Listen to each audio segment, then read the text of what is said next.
So this is a really important subject, and I know that I've talked about it in the past.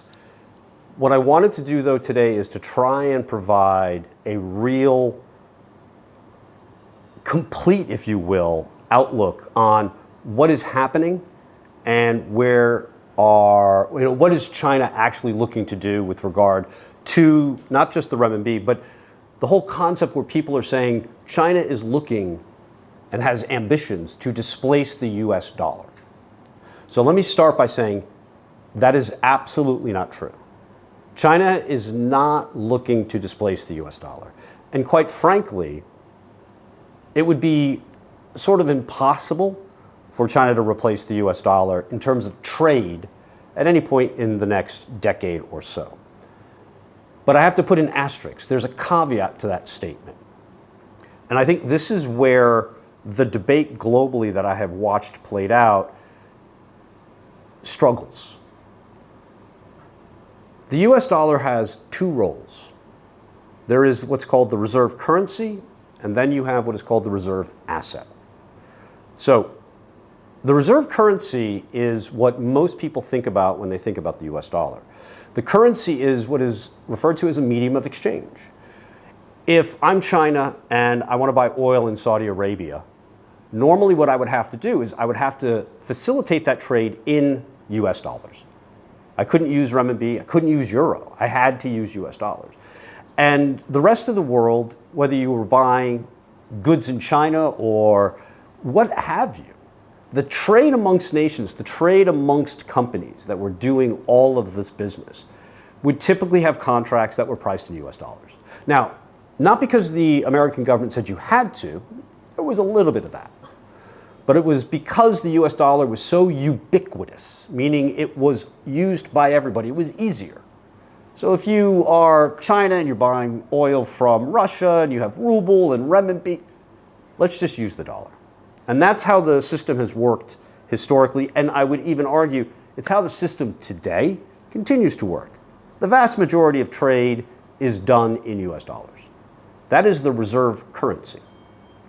Then you have what we refer to as the reserve asset. So the best way I can explain this is when two countries trade with each other, at the end of a given period, let's say at the end of a year, the United States trades with China, and at the end of the year, China has traded more with the United States, meaning they have more US dollars, right? So what do you do with those US dollars? Well, historically, you have taken those US dollars and gone back to the United States and put those into what's called the reserve asset, which is US Treasury bills or Treasury bonds, to the US Treasury market. They were safe, they gave you a little bit of interest, and that's how the world worked. Well, that's how the world worked starting in 1971, because it's also important to recognize that prior to 1971, a lot of countries would put their excess dollars into gold. In fact, prior to 1971, the US dollar and gold were one and the same. It was gold backed. So that was fantastic for everybody. The United States, you name it, right? The United States would get people to buy their bonds, but the problem then incurred over the course of the last 25 years is that the Americans began to spend much more money. They had too much debt.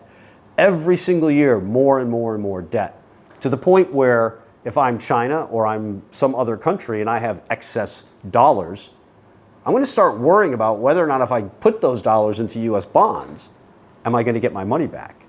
And even if I get my money back, am I getting my money back in real value? Meaning, am I able to spend that money and get the same thing that I can get today? So beginning in 2014, a shift began to take place, very slowly. Now, in the year 2014, China was, if not the largest, the second largest owner of American debt, American Treasury bonds. They had so much that they had traded with the United States, and they had so much of a trade surplus that they invested into the bonds of America. They stopped doing it in 2014.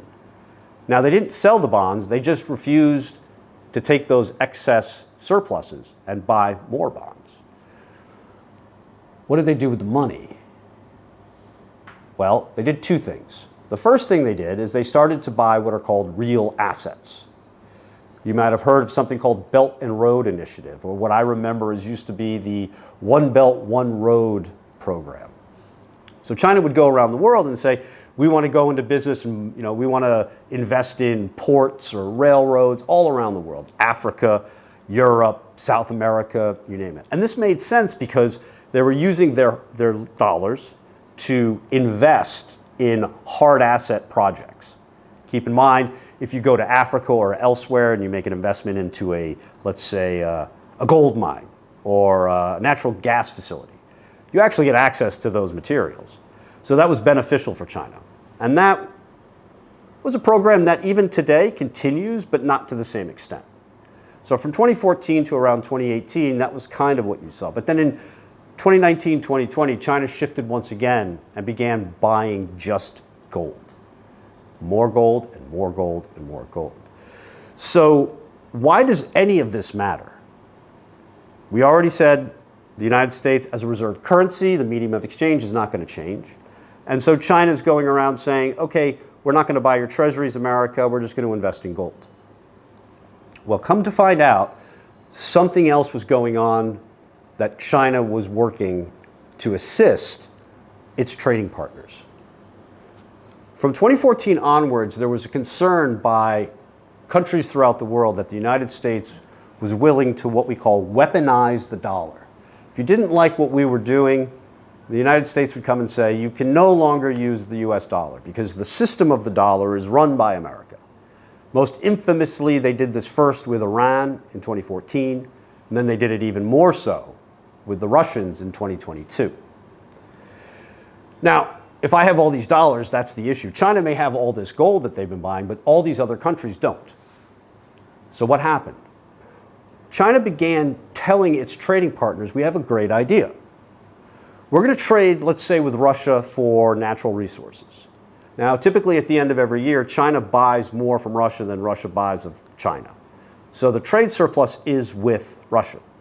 Now, Russia doesn't want RMB. What can they do with the RMB? And quite frankly, the Chinese don't want the Russians having the RMB. And they certainly don't want the Russians taking the RMB and buying Chinese bonds. So China came up with a brilliant idea and said, here's what we're going to do. Use the RMB. And at the end of the year, you can come to us and you can use your RMB to buy gold from us. So they built up this huge gold storage in Shanghai, in the Shanghai International Exchange. And it started with Russia, but then it started going to different countries. And everybody said, look, you can trade in the global south.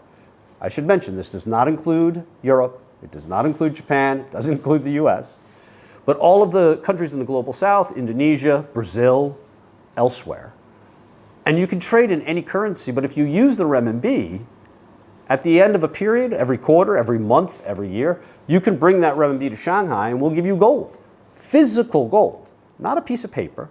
You can take that gold and you can transport it back to your country. This is what the debate is about.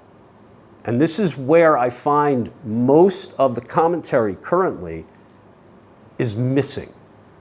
Because the focus continues to be on the US dollar versus the renminbi in terms of a medium of exchange.